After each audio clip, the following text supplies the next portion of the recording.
Existe um padrão, um segredo sombrio que conecta 4 relatos de terror aparentemente isolados, espalhados pelo mundo e separados por décadas. 4 pessoas que nunca se conheceram. 4 experiências que desafiam toda a lógica, mas que compartilham um detalhe perturbador que ninguém deveria saber. O que você está prestes a ouvir não deveria estar sendo contado. Cada uma dessas histórias carrega em si uma verdade que os próprios protagonistas tentaram enterrar para sempre. Mas hoje você vai descobrir o que realmente aconteceu. E mais importante, você vai entender por que essas 4 histórias estão conectadas de uma forma que vai fazer você questionar tudo o que acredita sobre a realidade. Se você tem coragem de ir até o fim, fique comigo. Porque depois de hoje você nunca mais vai olhar para certas coincidências da mesma forma. Sarah Mitchell tinha apenas 23 anos quando herdou a casa da avó em Salem, Massachusetts. Era outubro de 1987 e ela estava desesperada por um lugar para morar depois que o namorado a expulsou de casa. A propriedade estava vazia há 5 anos, desde a morte misteriosa da velha senhora. E Sarah pensou que seria um recomeço perfeito. A casa vitoriana de 3 andares tinha algo peculiar. Havia espelhos em todos os cômodos. Espelhos antigos, com molduras ornamentadas, alguns tão grandes que ocupavam paredes inteiras. Sarah achou estranho, mas decidiu que seria caro demais removê-los. Na primeira semana, tudo parecia normal. Sarah estava feliz, decorando os cômodos, limpando décadas de poeira acumulada. Mas foi na segunda semana que ela começou a notar as diferenças. Primeiro, foi apenas uma sensação. Sarah estava se maquiando no espelho do banheiro quando teve a impressão de que seu reflexo demorou uma fração de segundo para acompanhar seus movimentos. Ela balançou a cabeça, riu de si mesma. Estresse da mudança, pensou. Depois foram os detalhes. Sarah usava sempre um anel de prata no dedo anelar direito, uma herança de sua mãe. Mas quando olhava no espelho da sala de estar, o anel aparecia na mão esquerda. Ela levantava a mão direita e o reflexo mostrava a esquerda. Ela trocava o anel de mão e o reflexo continuava espelhado ao contrário. A situação piorou quando Sarah percebeu que não estava sozinha em seus reflexos. No espelho do corredor, uma sombra se movia atrás dela, mesmo quando ela estava completamente sozinha na casa. No espelho do quarto, ela via uma mulher idosa observando pela janela. Mas quando se virava, não havia ninguém lá. Sarah começou a cobrir os espelhos com lençóis durante a noite. Mas isso não adiantou. Ela acordava e os lençóis estavam no chão, como se alguém os tivesse arrancado cuidadosamente. E os reflexos estavam mais nítidos, mais reais, mais independentes. Foi na terceira semana que Sarah descobriu o diário da avó, escondido em um compartimento secreto no sótão. As últimas páginas estavam escritas com uma letra trêmula, desesperada. Os espelhos não mostram reflexos. Eles mostram as outras versões de nós mesmos. As versões que poderiam ter existido, que deveriam ter existido. E elas estão tentando trocar de lugar conosco. A última entrada do diário era de 3 dias antes da morte da avó. Ela está do meu lado agora. A outra Sarah, a que nunca perdeu a mãe, que nunca sofreu, que nunca chorou. E ela quer a minha vida. Ela quer este mundo. Não consigo mais distinguir quem sou eu no espelho. Sarah sentiu o sangue gelar. Ela correu para o espelho mais próximo e o que viu a fez gritar até que sua voz se perdeu completamente. Seu reflexo estava sorrindo, mas ela estava chorando. Seu reflexo acenou, mas suas mãos estavam imóveis ao lado do corpo. Naquela noite, Sarah quebrou todos os espelhos da casa. Cada fragmento que se despedaçava no chão mostrava um pedaço diferente de sua vida. Versões de si mesma que ela nunca havia vivido. Uma Sarah médica, uma Sarah mãe, uma Sarah que nunca havia saído de casa, uma Sarah que havia morrido aos 16 anos Ela saiu da casa naquela mesma madrugada e nunca mais voltou. Mas aqui está o detalhe que Sarah nunca contou para ninguém. O segredo que ela carrega até hoje. Antes de sair, ela olhou uma última vez para o espelho quebrado no chão. E ali, nos fragmentos estilhaçados, ela viu todas as outras Sarah olhando de volta. Todas elas, exceto uma. A Sarah que estava vivendo sua vida agora. A que estava do lado de cá do espelho. Essa ela não conseguiu ver. Sarah Mitchell desapareceu 3 dias depois. A polícia encontrou apenas uma nota. Ela finalmente conseguiu trocar de lugar comigo. Dr. Marcus Webb era um dos psiquiatras mais respeitados de Londres quando tudo começou. Era 1994 e ele acabara de abrir sua própria clínica particular em Harley Street.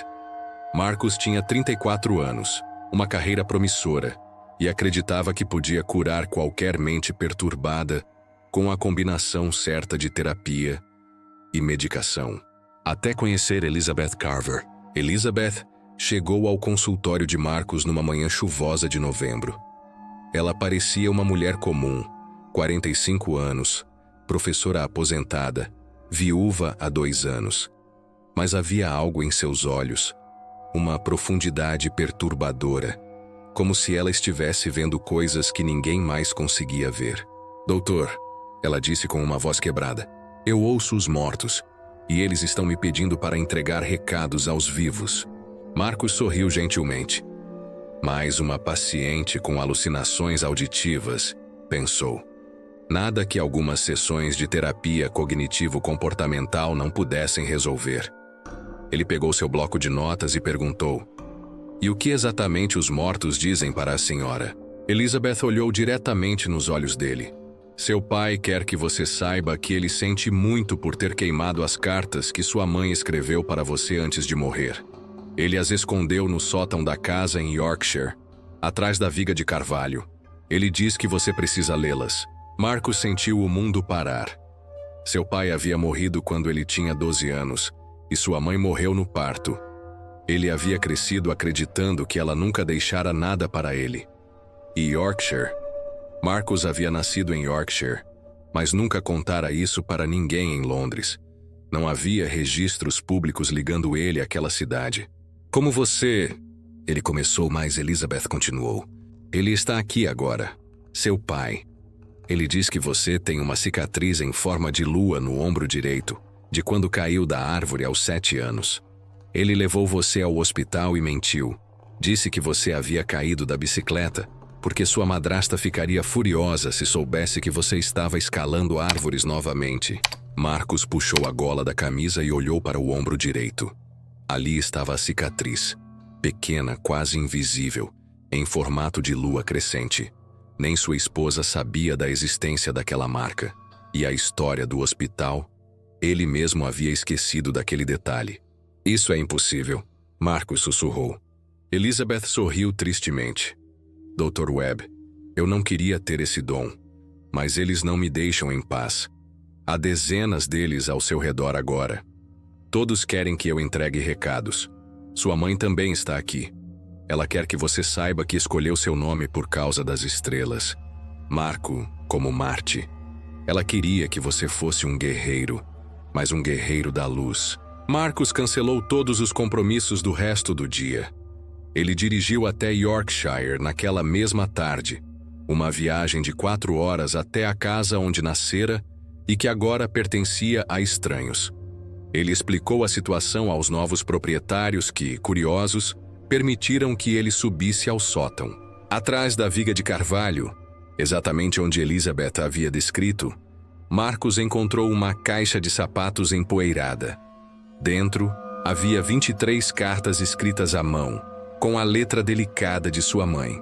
Cartas de amor, conselhos, histórias da família, sonhos que ela tinha para o filho que sabia que talvez não vivesse para ver crescer. A última carta terminava com: Marcus, meu guerreiro das estrelas, se você estiver lendo isso, significa que encontrou seu caminho de volta para mim. Eu estarei sempre ao seu lado, sussurrando seu nome no vento. Marcus voltou para Londres transformado. Elizabeth continuou vindo às sessões, Mas agora não era mais paciente, era parceira. Ela trazia mensagens de pessoas que haviam partido, e Marcus ajudava os enlutados a processar esses encontros impossíveis. Durante 2 anos, eles funcionaram como uma equipe perfeita. Marcus documentava tudo, tentando encontrar uma explicação científica para o fenômeno. Mas quanto mais ele pesquisava, mais se convencia de que estava diante de algo que transcendia qualquer entendimento racional. Até que um dia Elizabeth não apareceu para a sessão. Marcus esperou 1 hora, depois ligou para a casa dela. Ninguém atendeu. Ele foi até o apartamento dela e encontrou a porta aberta. Elizabeth estava sentada em sua poltrona favorita, com um sorriso sereno no rosto. Ela havia morrido durante o sono, aparentemente de causas naturais. Mas sobre a mesa de centro havia um envelope com o nome de Marcus. Dentro, uma única frase escrita com a letra trêmula de Elizabeth. Agora sou eu quem está do outro lado. E doutor, você não vai acreditar no que estou vendo aqui. Marcus nunca mais conseguiu exercer a psiquiatria normalmente. Porque 3 dias depois do funeral de Elizabeth, ele começou a ouvir uma voz familiar sussurrando em seu ouvido todas as manhãs. A voz de Elizabeth. E ela estava trazendo recados de todos os mortos que ele havia ajudado a se comunicarem com os vivos. O círculo havia se fechado. Marcus havia se tornado o que Elizabeth era. E hoje, 30 anos depois, ele ainda recebe visitas de pessoas desesperadas que ouviram falar do doutor que conversa com mortos. Mas aqui está o segredo que Marcus nunca revela. Ele não ouve apenas Elizabeth. Ele ouve todos eles. Uma cacofonia constante de vozes que nunca param, nunca descansam, nunca o deixam em paz. E a cada dia que passa, ele tem mais certeza de que logo, muito em breve, ele também se juntará ao coro eterno do outro lado. Tommy Chang tinha apenas 4 anos quando começou a desenhar casas que nunca havia visto. Não eram desenhos típicos de criança. Eram plantas arquitetônicas detalhadas, com medidas precisas, layout de móveis, até mesmo especificações de encanamento. Sua mãe, Lisa, achou curioso no início. Talvez o filho fosse um pequeno gênio. Era 2003, e a família Chen havia se mudado para Seattle depois que o pai, David, conseguiu um emprego na Microsoft. Tommy era filho único, uma criança quieta e introspectiva que preferia desenhar a brincar com outras crianças. Mas havia algo diferente nos desenhos de Tommy. Algo que deixava Lisa profundamente desconfortável. Os desenhos sempre incluíam o mesmo detalhe. Uma mulher deitada no chão da cozinha, com uma poça vermelha ao redor da cabeça. Tommy desenhava isso com a naturalidade de quem desenha uma árvore ou um cachorro. E quando Lisa perguntava sobre aquela figura, Tommy respondia com a voz monótona de uma criança que recita uma lição decorada. É a mamãe Sarah. Ela caiu e bateu a cabeça. Eu tentei acordar ela, mas ela não acordava. Eu fiquei com ela até o papai chegar em casa. Lisa sentia um arrepio percorrer a espinha toda vez que ouvia essa história. Tommy nunca conhecera nenhuma Sarah. Não havia Sarahs na família, na escola, na vizinhança. E os detalhes que ele fornecia eram específicos demais para a imaginação de uma criança de 4 anos. Tommy, Lisa perguntou certa manhã, onde você morava antes de vir morar comigo e com o papai? Tommy parou de desenhar e olhou para ela com aqueles olhos grandes e sérios. Na casa azul com a cerca branca. Na rua onde tinha a árvore grande que dava maçãs vermelhas. O endereço era 1247 Maple Street, Cedar Falls, Iowa. Lisa sentiu o coração parar. Tommy nunca havia estado no Iowa. A família sempre vivera na Califórnia antes da mudança para Seattle. Mas ela anotou o endereço mesmo assim. Naquela noite, depois que Tommy foi dormir, Lisa pesquisou no Google Earth. 1247. Maple Street, Cedar Falls, Iowa, realmente existia. Era uma casa azul com cerca branca, e havia uma macieira no quintal da frente. Lisa ampliou a imagem tanto quanto pôde, e sentiu um frio na barriga. A casa era exatamente como Tommy desenhava. Lisa passou a madrugada pesquisando. descobriu que a casa havia sido o cenário de uma tragédia em 1987. Sarah Henderson, de 29 anos, havia morrido após um acidente doméstico. Ela escorregara na cozinha e bateu a cabeça na quina da mesa. O marido, Robert Henderson, a encontrara quando voltou do trabalho. E havia uma testemunha. O filho do casal, Timothy Henderson, de apenas 5 anos. Timothy havia ficado com a mãe por horas, tentando acordá-la, sem entender que ela estava morta.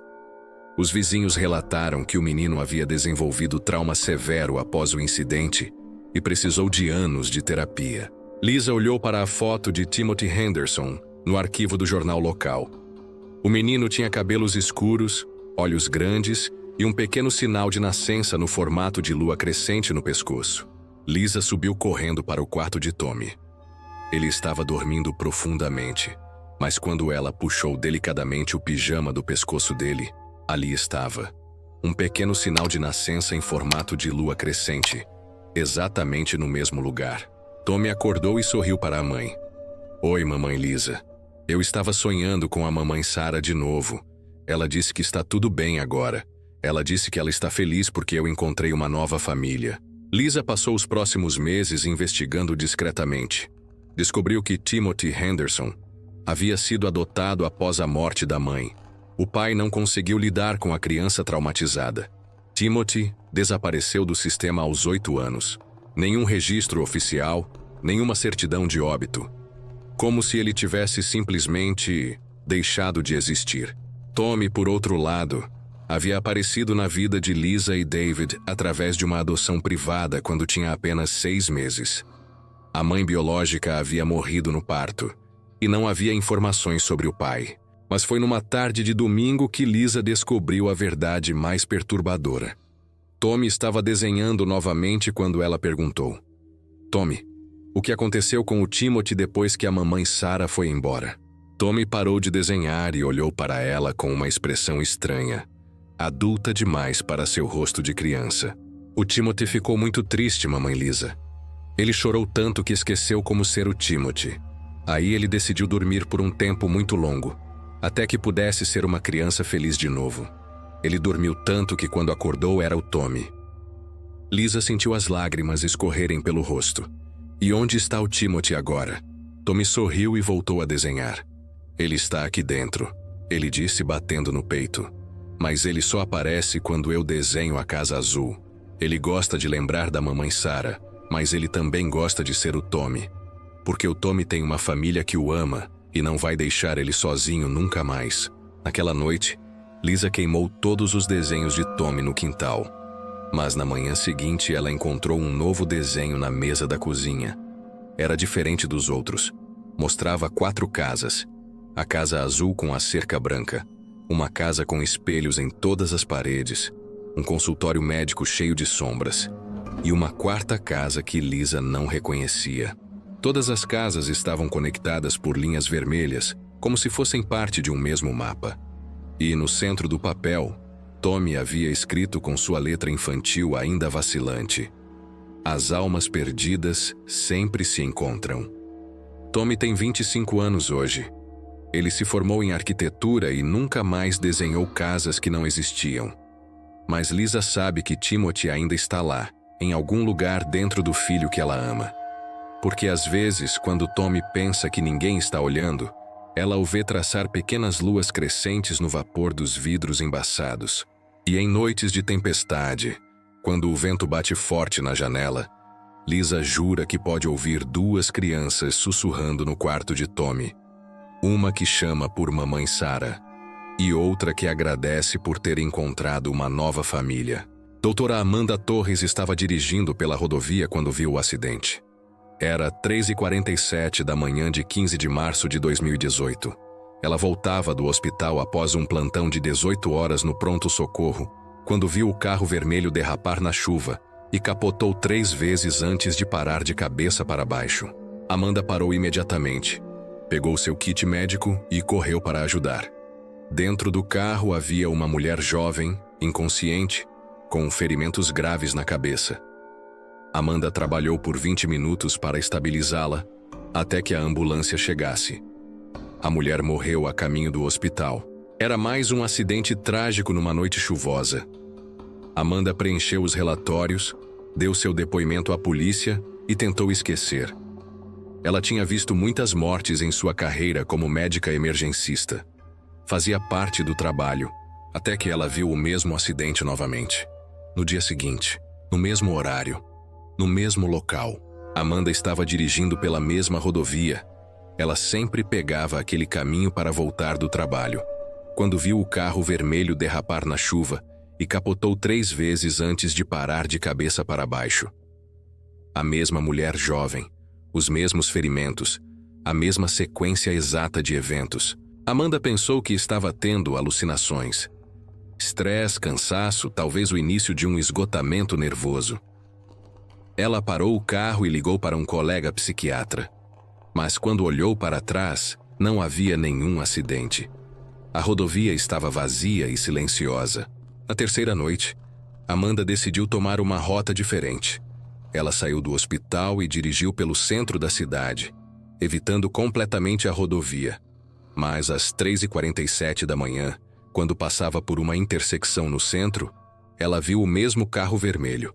A mulher estava dirigindo normalmente. Parou no sinal vermelho ao lado de Amanda, e quando o sinal abriu, derrapou na chuva e se chocou contra um poste. Amanda correu para ajudar. A mesma mulher jovem, os mesmos ferimentos na cabeça, a mesma sequência de tentativas de ressuscitação.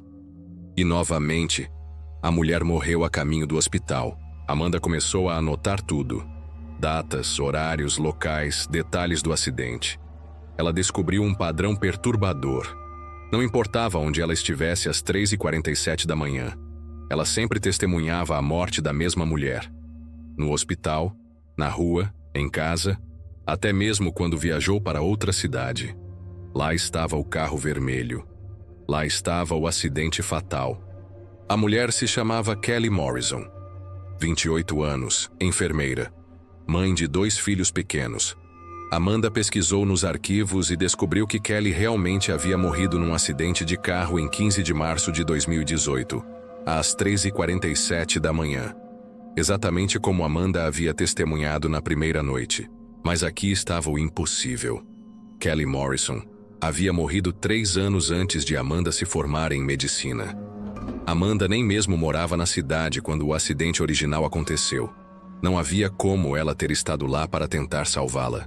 Amanda procurou um especialista em fenômenos paranormais.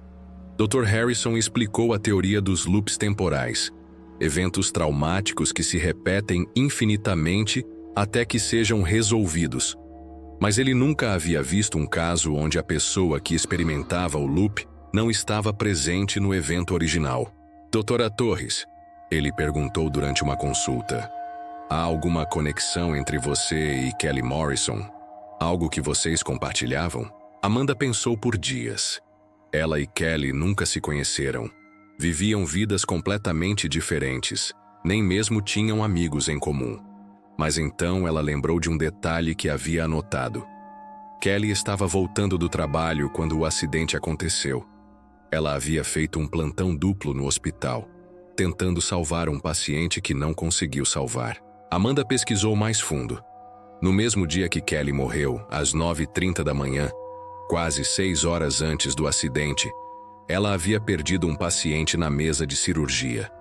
Um homem de 45 anos que havia sofrido um ataque cardíaco. Kelly havia trabalhado por horas para ressuscitá-lo, mas não conseguiu. Ela saiu do hospital devastada, dirigiu pela chuva enquanto chorava, perdeu o controle do carro.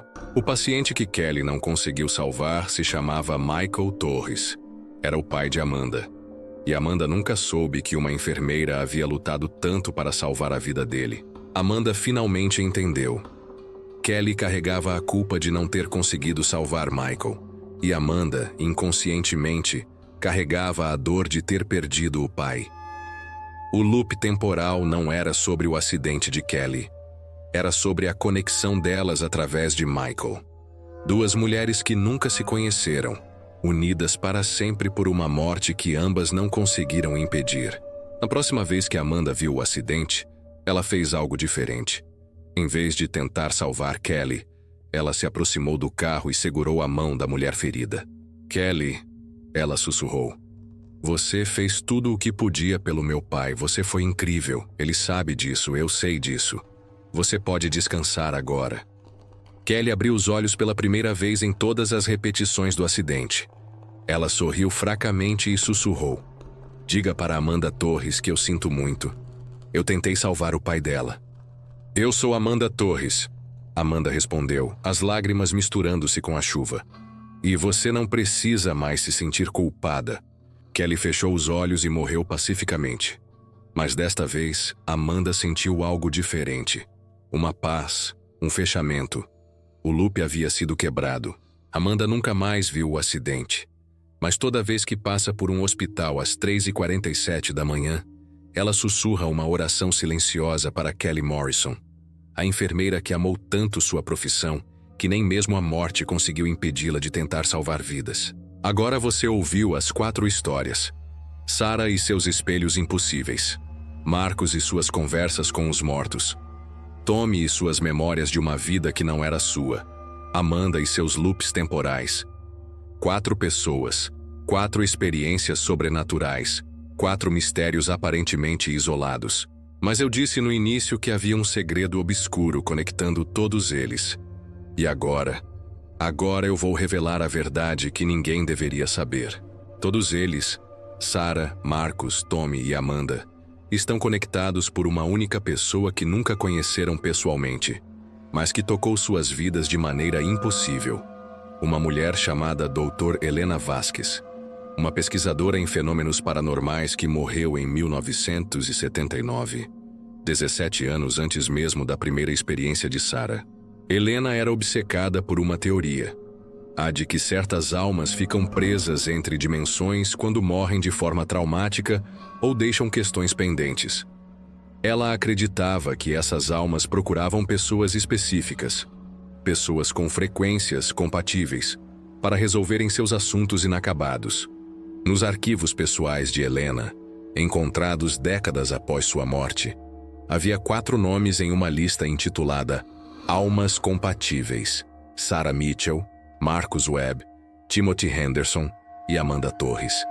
4 pessoas que nem mesmo haviam nascido quando Helena fez essa lista. Como ela sabia? Como ela previu que essas pessoas específicas teriam experiências sobrenaturais décadas no futuro? Porque Helena não morreu de causas naturais em 1979. Ela se suicidou após descobrir algo terrível, que ela própria era uma das almas presas que estudava. Que sua obsessão com o paranormal era, na verdade, sua tentativa desesperada de entender por que ela podia ver e sentir coisas que outros não podiam. Helena descobriu que estava presa num loop temporal que durava décadas. Ela morria, renascia com outra identidade, crescia, se tornava pesquisadora, descobria a verdade e se matava novamente. E em cada loop, ela encontrava as mesmas 4 pessoas, Sarah, Marcos, Tommy e Amanda, que eram ecos, fragmentos de sua própria alma dividida. A Casa dos Espelhos pertencia a Helena numa vida anterior. O dom de falar com mortos era dela. As memórias de outras vidas eram dela. Os loops temporais eram dela. Sarah, Marcos, Tommy e Amanda não eram pessoas diferentes vivendo experiências sobrenaturais. Eles eram partes da mesma alma, a alma de Helena, tentando se reunificar através das dimensões.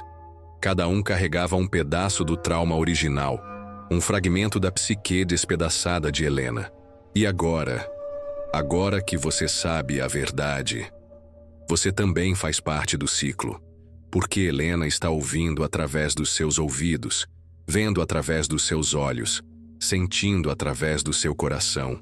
Você acredita que escolheu assistir a este vídeo por acaso? Que foi apenas curiosidade que te trouxe até aqui?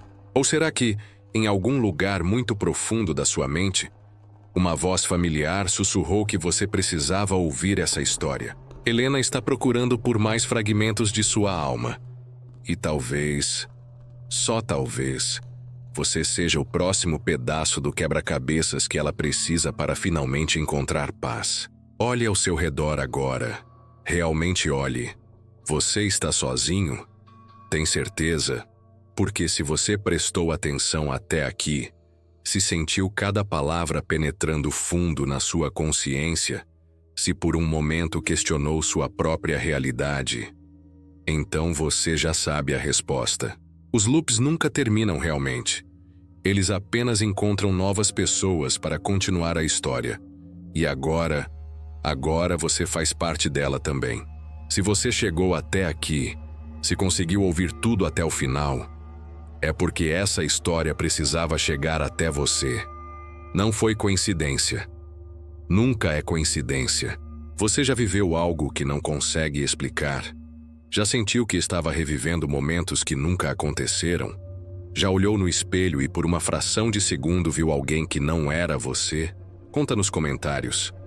Mas só se tiver coragem de admitir que, talvez, só talvez, a realidade não seja exatamente o que você pensava que era. E se essa história te tocou de uma forma que você não consegue explicar, se inscreva no canal, porque histórias como essa, histórias que revelam os segredos obscuros que conectam todos nós, elas têm um jeito de continuar se desdobrando. Helena ainda está por aí, procurando, sussurrando, esperando que mais alguém ouça sua história e entenda que todos nós estamos mais conectados do que imaginamos. Até a próxima história. Se é que existe uma próxima. Ou se é que você não é apenas mais um personagem na história de outra pessoa.